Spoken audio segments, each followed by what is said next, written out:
এই ট্রাইব্যুনালে বিচারাধীন আসামি শেখ হাসিনা এবং গাইবান্ধা জেলার আওয়ামী লীগের নেতা শাকিল আখন্দ বুলবুলের মধ্যে একটা টেলিফোন কনভারসেশন অথবা জুম কনভারসেশনের মাধ্যমে শেখ হাসিনা বলেছিলেন যে তিনি 227 জনকে হত্যা করার লাইসেন্স পেয়ে গেছেন যারা তার বিরুদ্ধে মামলা দায়ের করেছে এবং যে সমস্ত লোকেরা আওয়ামী লীগের লোকদের উপরে হামলা করার জন্য দায়ী তাদের বাড়িঘর থেকে দেওয়ার জন্য আগুন দিয়ে পুড়িয়ে দেওয়ার জন্য নির্দেশ দিয়েছিলেন এবং তিনি হুমকি দিয়েছিলেন যে সমস্ত অফিসার যারা এই তদন্তের সাথে অথবা বিচারের সাথে জড়িত তাদেরকে তিনি থ্রেট করেছিলেন যে তাদের তালিকা তৈরি করা হচ্ছে এবং তাদেরকে ভবিষ্যতেও চাকরি করতে হবে এটা যেন তারা মাথায় রাখে।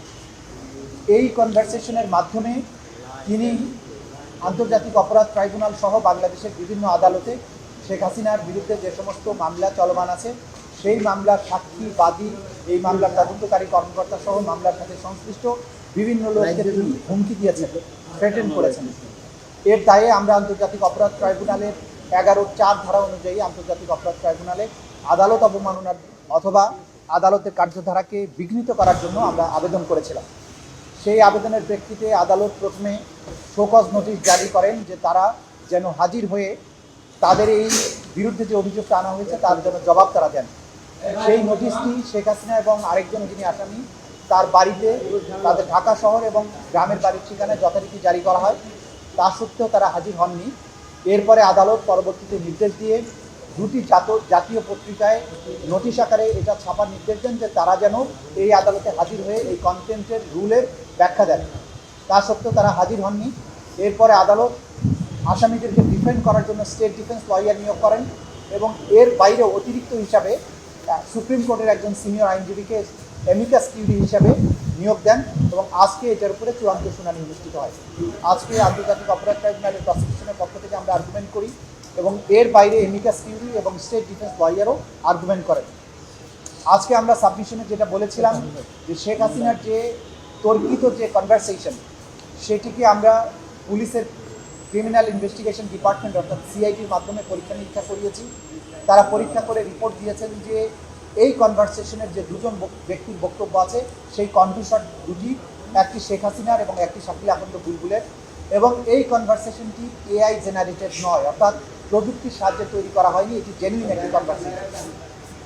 এই কনভারসেশনটি প্রথমে দৈনিক কালবেলা নামক একটা পত্রিকার অনলাইনে এটা পাবলিশ হয় এবং পরবর্তীতে এটার উপর ভিত্তি করে নানান গণমাধ্যম নানান ধরনের রিপোর্ট তৈরি করে এবং তারা সবাই এই জিনিসটির অস্তিত্ব স্বীকার করে রিপোর্ট তৈরি করে।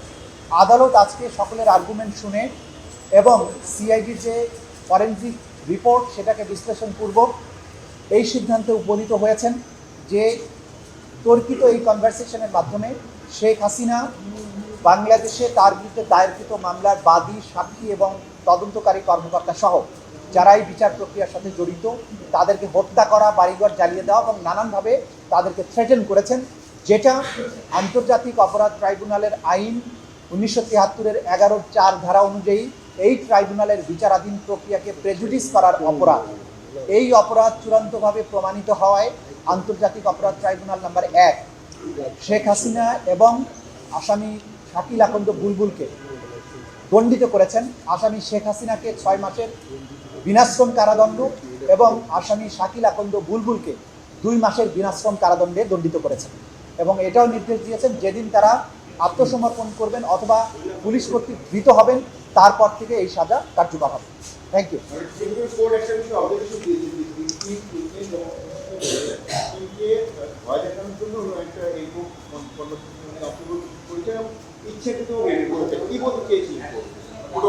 খুব ক্লিয়ার অবজারভেশন ইতিমধ্যে আমি বলেছি যে কনভারসেশন হয়েছে সেই কনভারসেশনে তিনি তার বিরুদ্ধে দায়েরকৃত মামলার বাদী, সাক্ষী এবং তদন্তকারী কর্মকর্তা সহ বিচার প্রক্রিয়ার সাথে যারা জড়িত বা জড়িত হতে পারেন তাদের সবাইকে তিনি হত্যা, তাদের বাড়িঘর ধ্বংস করার হুমকি দিয়েছেন। এর ফলে আন্তর্জাতিক অপরাধ ট্রাইব্যুনালের তদন্ত সংস্থা মনে করে, তারা রিপোর্ট দিয়েছেন যে সাক্ষীরা সাক্ষী দিতে ভয় পাচ্ছেন এবং যারা আরও মামলা করার জন্য এখানে আসবেন বাদী হবেন তারাও মামলা করতে ভয় পাচ্ছেন, যেটা এই ট্রাইব্যুনালের বিচার প্রক্রিয়াকে বাধাগ্রস্ত করার সামিল। এটাই আদালত আমাদের যে সাক্ষ্য প্রমাণ ছিল, যে দলিলাদি ছিল সেটাকে সঠিক পেয়েছেন মর্মে আদালত ফাইনাল দিয়েছে।